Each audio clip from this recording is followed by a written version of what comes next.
The path to peace and the path to prosperity is maybe engaging in diplomacy. Translation, Ukraine has lost. We are done plundering the country, and it's time to implement phase 3 of our plan, which was always the plan to dispense with our fall guy, Volodymyr Zelensky. But during 2014, nobody stopped him.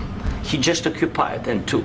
He killed people, you know? During 2014 till 2022, nobody stopped him, you know? So this is Zelensky engaging in historical revisionism as he recounts a completely one-sided narrative that paints Vladimir Putin as the eternal, relentless Russian aggressor, which has been a hallmark of State Department propaganda against Russian leaders going back to the 1950s. This is, of course, typical of an imperial lapdog and literal CIA puppet, which Zelensky is. It's interesting that his history lesson starts at 2014, which is the same year that the CIA, in partnership with USAID and NED, the National Endowment for Development, instigated a coup in the Ukrainian government and overthrew their democratically elected leader, Yanukovych, and installed a NATO-friendly, westward-faced puppet leader named Petro Poroshenko. Zelensky's attempt to vilify Russia as this irrational, belligerent aggressor, it's interesting that he omits the Minsk Agreement of 2014, which was violated by Ukraine. He only tells us when Russia breaks these agreements, but never the United States and never Ukraine, when we know that's not the case. In fact, the United States has a very long track record of violating agreements with Russia going back to the fall of the Soviet Union over 30 years ago. I've covered this topic extensively on my page, so I won't repeat myself. Of course, in the 30 years since, NATO has done nothing but move eastward, incorporating countries like Czechoslovakia,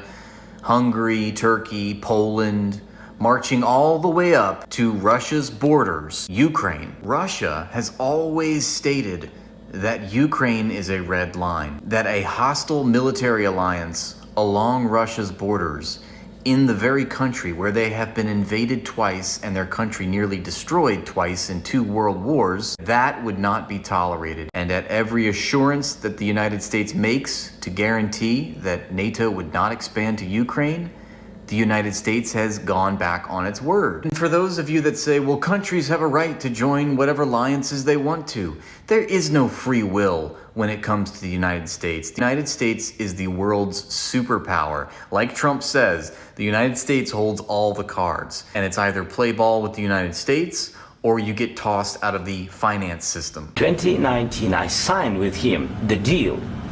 I signed with him, Macron and Merkel, we signed ceasefire. Ceasefire. All of them told me that he will never go. We signed him with gas contract. Gas contract. Yes, but after that, he broken this ceasefire. Zelensky mentions 2019, but he doesn't mention 2021, September 1st, when the Biden administration put out a policy statement incorporating Ukraine as a quote-unquote NATO-enhanced opportunities partner, which you might not have read, but leaders in the Russian government certainly read and were keen to take note of. Zelensky also doesn't mention that later that same year and early the next, the State Department refusing to acknowledge the Russian security demands that it made public, stating that Ukraine was a red line, Ukraine should remain a neutral country. Zelensky doesn't mention any of these things. What kind of diplomacy, JD, you are speaking about? What do you mean? I'm talking about the kind of diplomacy that's going to end the destruction of your country. Yeah, during the war, everybody has problems. Even you, but you have nice ocean and don't feel now, but you will feel it in the future. Don't tell us what we're going to feel. We're trying to solve a problem. Don't tell us what we're going to feel. You're gambling with World War III. You're gambling with World War III. Before anyone starts glazing Trump for standing up to Zelensky, I want to remind you that we are just occupying a certain stage of imperialism.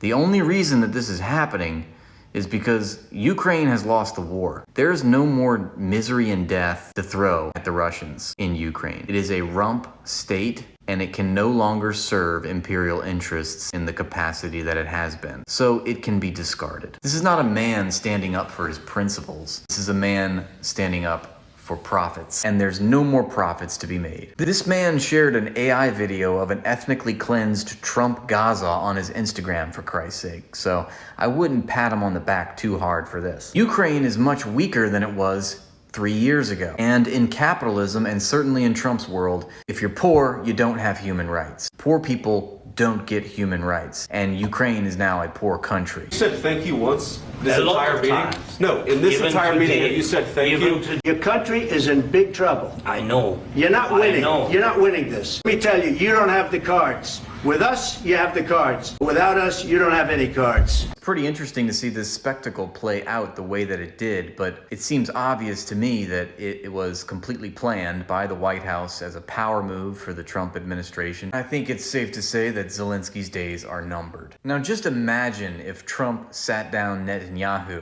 like this. That would be unthinkable. As satisfying as this was to watch, I do want to remind you that a couple weeks ago, this same man pulled the chair out so that the world's worst demon war criminal could take a seat, even accepted a golden pager from him as well. Oh look, 2 Zionist lapdogs. If you like this video, please give a thumbs up, leave a comment, and subscribe to the new page. If you want to support me making more content, consider joining my Patreon.